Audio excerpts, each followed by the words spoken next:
Guys, ഇതാണ് രണ്ട് മാമൻ കൊണ്ടുവന്ന മിഠായി. ഒന്ന്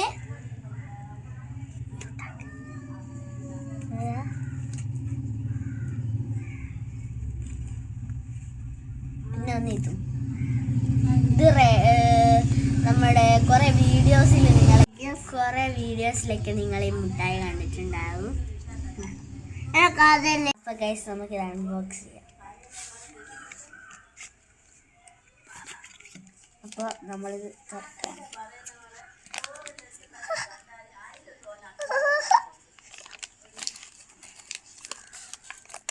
ഞാൻ അൺബോക്സ് ചെയ്തു.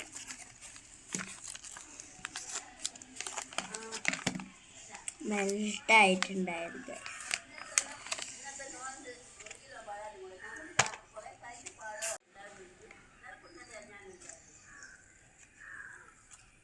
കോട്ട നല്ല ടേസ്റ്റ് ഉണ്ട്.